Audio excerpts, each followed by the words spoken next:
안녕하십니까. 순천 리빙TV 조정석입니다. 반갑습니다. 오늘은 복숭아나무 키우는 데 있어서 최소한의 소득으로 열매를 수확할 수 있는 방법을 한번 소개해 드릴까 합니다.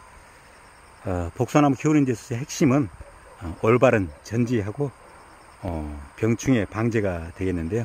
그 핵심 중에 하나인 병충해 방지에 대해서 말씀을 드리겠습니다. 많은 사람들이 복숭아나무를 키우는 데 있어서 병충해 때문에 애로사항을 많이 느끼는 걸로 알고 있는데요. 제가 지금 소개해 드린 내용을 참고하시면 많은 도움이 되지 않을까 그렇게 생각을 하고 있습니다. 제가 설명드릴 내용은 먼저 다양한 병충해 그런 종류를 간략히 설명을 드리고요. 이후에 최소한의 농약 살포하는 방법과 시기에 대해서 말씀을 드릴까 합니다. 먼저 복숭아나무 병충해를 살펴보면은 크게 두 가지로 나눌 수 있는데요. 세균성, 그러니까 바이러스죠. 세균성하고 병충해, 나방류가 되겠고요. 먼저 세균성, 그러니까 바이러스 병충해에 대해서 말씀을 드리면 크게 한 4가지 정도가 있는 것 같아요. 병균에는 탄저병, 그리고 세균성 구멍병, 잎오갈병, 그리고 잿빛 무늬병이 되겠는데요. 탄저병은 과실에 작은 갈색 반점이 생기고요. 이후에 점점 그렇게 커집니다.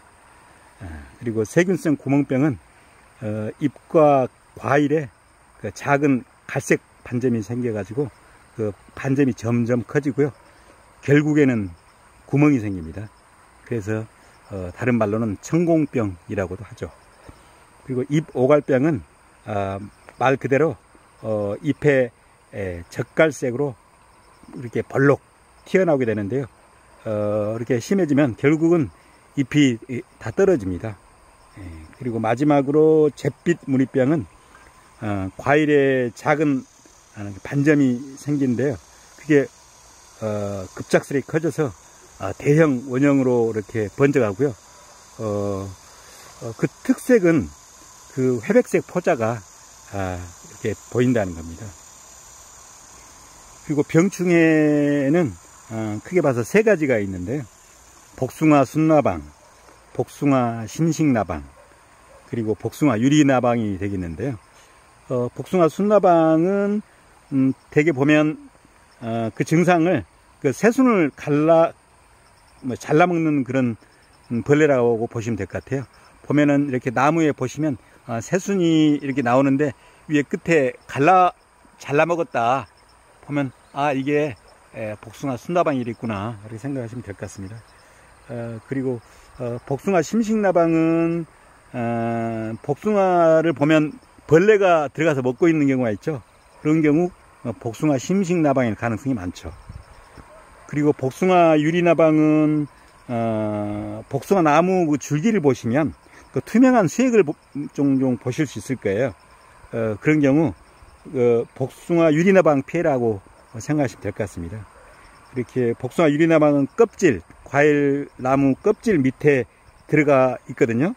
그래서 그쪽 안에서 이렇게 잠식되어 있기 때문에 그걸 잡아줘야 됩니다.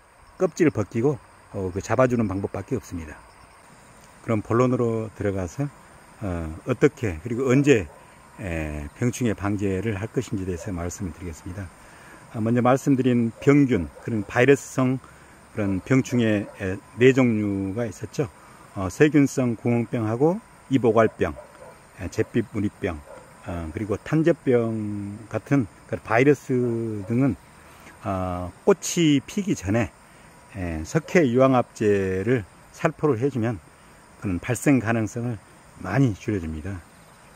그리고 병충해의 경우 아까 말씀드린 복숭아 순나방, 심식나방, 유리나방 등은 석회 유황합제를 뿌리기 전에 기계유제를 뿌려주면은 효과가 많이 있습니다. 제가 생각할 때 이 기계유제하고 석회 유황합제만 뿌려줘도 복숭아나무의 병충해 방제는 약 60-70%는 해결되지 않나 그렇게 생각합니다.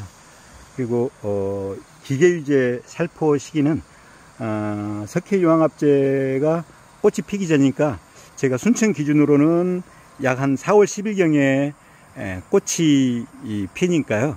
한 3월 중에 기계유제는 살포를 해주면 될 것 같습니다. 그리고 5월달 정도부터 시작해 가지고 충해, 그러니까 복숭아 순나방, 심식나방, 유리나방 방제를 위해서 한 달에 2회 정도 살포를 해주면 될 것 같아요. 그리고 과일이 한 중간 크기 정도로 크면은 탄저병 약도 섞어서 살포해주면 좋을 것 같습니다. 그리고 다행히 복숭아 순나방하고 심식나방 그리고 유리나방은 한 가지 농약으로 이렇게 해결이 가능한 농약들이 많이 나와 있는 것 같아요. 그래서 그 한 가지 농약만 사용하면 되니까 그렇게 번거롭지는 않을 것 같습니다. 제가 생각할 때 이 정도는 최소한이고요. 이보다 더 적게 해야 되겠다. 그러면 복숭아나무에서 열매 따먹기가 쉽지 않을 걸로 생각합니다. 그럼 이걸로써 오늘 최소한의 방제로 복숭아 열매를 따먹는 방법에 대한 소개를 마무리하도록 하겠습니다.